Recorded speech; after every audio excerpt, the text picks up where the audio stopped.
అసలు ఏం జరిగింది దాని మీద నేనైతే ఈరోజు మీకు అందరికీ క్లారిటీ ఇద్దాం అనుకుంటున్నా. అసలు ఒక ఆడపిల్ల ఉండి అంత దారుణంగా ఎలా తిట్టగలిగింది, ఎలా మాట్లాడుతుంది బూతులని చాలా మంది అంటున్నారు. దానికి అసలు కారణం ఏంటనేది ఎవరు ఆలోచించట్లేదు. వన్ సైడ్ మాత్రమే చూసి ఈజీగా జడ్జ్ చేస్తున్నారు. అసలు ఏం జరిగిందంటే, మేము ఒక రోజులో వేల కొద్ది మెసేజెస్ అయితే డీల్ చేస్తూ ఉంటాము. అందులో వచ్చిన మెసేజెస్ అన్ని కంప్లీట్గా సగానికి సగం బ్యాడ్ మెసేజెస్ తిడుతూ, పచ్చి బూతులు తిడుతూ, ఇంకా పేరెంట్స్ని కూడా ఇన్వాల్వ్ చేస్తూ, అసభ్యకరంగా మాట్లాడుతూ ఇలానే వస్తాయి.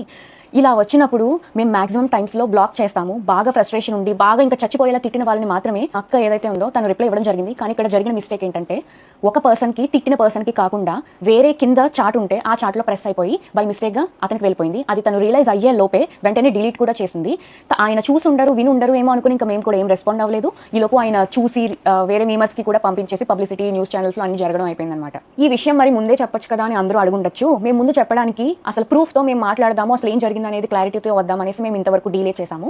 ఈ లోపు వాట్సాప్ ఓపెన్ చేస్తుంటే చాలా మంది బ్యాడ్ మెసేజెస్ ఇంకా కాల్స్ కంటిన్యూస్గా చేయడంతో 35,000 మందికి పైగానే వాట్సాప్ రిపోర్ట్ కొట్టారు. దానివల్ల మాకు ఏంటనేది చూపించలేకపోయాం. వాట్సాప్ అనేది అండర్ రివ్యూలో పెట్టాము. 24 to 48 hours అయితే మాకు టైం తీసుకుంది. ఇంకా దాంతో కూడా పని అవ్వదు అని మాకు అర్థం అయిపోయేసరికి ఇంకా ఆ పర్సన్కి ఎవరైతే ఉన్నారో బ్యాడ్ మెసేజ్ వెళ్ళిన పర్సన్, ఆయన మేము అప్రోచ్ అయ్యి ఆయనకి మేము సారీ కూడా చెప్పాము. నేను మీకు ఇప్పుడే వినిపిస్తాను. అండి, నేను అలేఖ్య చెట్టిని మాట్లాడుతున్నాను. మాకు వచ్చే మెసేజ్ లో అందరూ జెన్యున్ గా ఉండరు. పచ్చి బూతులు తిట్టి మాట్లాడి ఇబ్బంది పెట్టే వాళ్ళు చాలా మంది మెసేజ్ చేస్తారు మాకు రోజు. మీ చాట్ కంటే ముందు ఇద్దరు నాకు అబ్యూజివ్ గా మెసేజ్ పెట్టి బై మిస్టేక్ గా అది మీ కిందకి స్క్రోల్ చేయడం, అది మీ చాట్ ప్రెస్ అయిపోయి వాళ్ళకి తిట్టాల్సిన మెసేజ్ మీకు వచ్చేసింది. అండ్ అది నేను రియలైజ్ అయ్యే లోపే మా బిజినెస్ వాట్సాప్ కి రిపోర్ట్లు చేసి ఇంకా మొత్తానికి మా బిజినెస్ వాట్సాప్ అయితే యాక్సెస్ చేయలేకపోతున్నాం మేము. మా పికిల్స్ ఎక్స్పెన్సివ్ అని మీరు ఒక్కరే అనలేదండి, 100 మంది అన్నారు. అన్న ప్రతి ఒక్కరిని నేను బూతులు తిట్టేయడం అంటే అది నమ్మసక్యంగా లేదు. ఫస్ట్ అబ్యూజివ్ వర్డ్స్ ఎవరైతే మా వాట్సాప్ కి తిట్టి మెసేజ్ చేస్తారో వాళ్ళకి మేము అదే భాషలో మేము రిప్లై ఇస్తాం. ఈ వాయిస్ నోట్ అయితే మీకు పెట్టాల్సింది కాదు. మీ విషయంలో చాలా రాంగ్ జరిగింది. దానికి ముఖ్యంగా నేను మీ అమ్మగారికి చాలా సారీ చెప్తున్నా. ఈ ఆడియో ఏదైతే విన్నారో దానికి ఆయన స్పందించడం కూడా జరిగింది. ఎలా అంటే, అయ్యో మరి మీరు మాకు ఆ విషయం ముందే చెప్పాలి కదండి, ఎందుకు చెప్పలేదు అనేసి మాకు రిప్లై అయితే ఇచ్చారు.